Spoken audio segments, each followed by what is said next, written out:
Bismillahirrahmanirrahim. Assalamualaikum warahmatullahi wabarakatuh. Pada kesempatan yang berbahagia ini, saya akan membahas tentang kompetensi dalam kebaikan dan etos kerja. Pada bagian bab pertama ini terdapat dua bagian. Pertama yaitu mengacu kepada surat Al-Maidah ayat ke-48, dan bagian kedua yaitu mengacu kepada surat At-Taubah ayat ke-105 dan hadis tentang etos kerja. Ya, tetapi saya akan membahas tentang surat At-Taubah pada bagian kedua ini.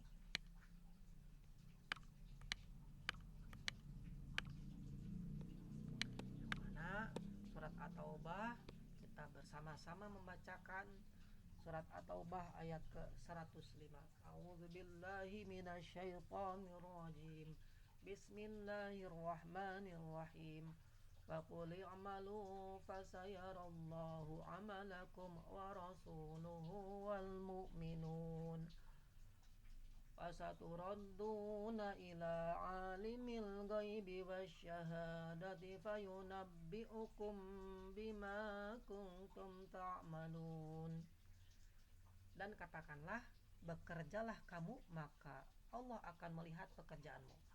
Begitu juga Rasulnya dan orang-orang mukmin, dan kamu akan dikembalikan kepada Allah yang mengetahui yang gaib dan yang nyata, lalu diberitakannya kepada kamu apa yang telah kamu kerjakan. Ya, isi kandungan ini bahwasanya surat At-Taubah mengandung satu, Allah Subhanahu wa taala memerintahkan untuk beramal soleh, ya, karena setiap amal soleh akan mendapatkan pahala dari Allah Subhanahu wa taala. Dua, setiap amal akan dilihat oleh Allah Subhanahu wa taala, Rasulullah sallallahu alaihi wasallam dan mukminin kelak nanti di akhirat. Ketiga, janganlah merasa amalnya sudah cukup banyak untuk bekal hidup di akhirat, ya. Kita jangan sampai merasa amal kita sudah cukup. Terus lakukan istiqomah guna untuk meningkatkan amal ibadah istiqomah, sehingga apa yang kita lakukan dengan amal ibadah yang baik menghasilkan istiqomah yang baik, hingga insya Allah akan mendapatkan kelezatan di dalam hati kita, nikmatnya ibadah. Keempat, setiap manusia akan kembali ke kampung akhirat dan menerima balasan amal perbuatannya, ya. Selanjutnya yaitu yang menyangkut tentang amal soleh. Amal soleh adalah amal yang baik. Kita mengetahui apa itu amal, definisi amal. Amal yaitu harakatul jismi awil qalbi, gerakan atau gerak jisim atau hati. Seperti gerak jisim yaitu melakukan sholat, melakukan sedekah terhadap sosial, ya. Gerakan spiritual yaitu menyangkut amalan qalbi, amalan hati, seperti misalkan berhusnudon, ya. Kalau amal bukan soleh, amal jelek seperti hasud, ya. Maka kita menginjak kepada amal soleh yang bersifat spiritual, sosial, sejahtera, pendidikan, ekonomi, dan kesehatan, ya. Selanjutnya, ya, dikatakan bahwa hadis Rasulullah SAW, ya, yang dibawakan oleh Abi Abdullah Al-Zubair bin Al-Awwam radhiyallahu anhu, qala Rasulullah sallallahu alaihi wasallam, la yakhudha ahadukum ahbulahu summa yatiya al-jabal fayatiya bi huzmatin min hadabin ala dhahrihi fayabi'aha fayakufallahu biha wajahu khairul lahu min ayyas alan-nas atauhu au mana'ahu. Rawahu Al-Bukhari.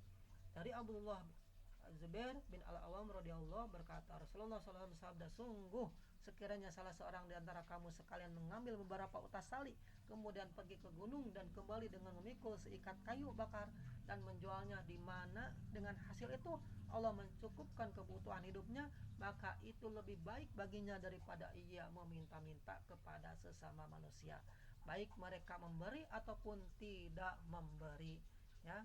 Hadis ini menerangkan bahwa hasil keringat sendiri walaupun sedikit hasilnya itu lebih baik daripada meminta-minta. Tujuan bekerja dalam Islam adalah meraih ridha Allah, ya kita mendapatkan ridha Allah. Dalam bekerja itu tujuan yang paling utama ridha Allah, menolak kemungkaran, ya bahwasanya salah satu tujuan bekerja menolak kemungkaran, seperti sifat bermalas-malasan itu salah satu dari kemungkaran. Ya, Allah tidak senang terhadap orang-orang yang bermalas-malasan. Ya. Ketiga yaitu kepentingan beramal sosial, seperti tujuan bekerja ketika mendapatkan hasil rezeki yang melimpah ataupun cukup ataupun berlebihan, ya rezeki tersebut bisa mengakibatkan kebaikan, salah satunya beramal soleh terhadap sosial, seperti itu sedekah kepada fakir miskin, anak yatim, ya ataupun bikin jalan, bikin masjid dan sebagainya, menyangkut tentang kepentingan amal sosial. Memberi nafkah keluarga itu sangat wajib sekali, bahkan ketika seorang suami ya memberikan nafkah kepada keluarganya, kepada istrinya, kepada anak-anaknya, itu Allah sangat ridho sekali, bahkan pahala menantinya terhadap suatu suami tersebut. Dengan demikian, tujuan bekerja keempat ini harus ada pada setiap orang yang bekerja. Manfaat atas kerja: satu, terbiasa menghargai hasil yang sudah diraih. Ya. Dua, menjaga martabat diri sendiri. Manfaat kita sangat menjaga martabat diri sendiri. Kita jaga, jangan sampai kita tidak menjaga martabat. Tiga, wujud pengabdian kepada Allah Subhanahu wa taala. Empat, melatih sifat tabah, sabar dan tawakal. Dengan bekerja kita mendapatkan manfaat dari atas kerja tersebut. Latih tabah, sabar dan tawakal. Contoh dalam sebuah perdagangan, ya naik turunnya hasil, ya, susah payahnya dalam suatu pekerjaan, ya sehingga melatih sekali terhadap ketabahan dan kesabaran. Hasilnya pun kita sangat dilatih sekali dengan ketawakalan, mendapatkan uang ataupun tidak, ketika kita tidak mendapatkan yang kita harapkan dari rezeki sehari-hari kita berusaha sehingga hasilnya minim, kita bertawakal kepada Allah. Itu manfaat dari etos kerja. Ya mungkin cukup sekian yang saya dapat sampaikan, kurang lebihnya saya mohon maaf. Terima kasih. Assalamualaikum warahmatullahi wabarakatuh.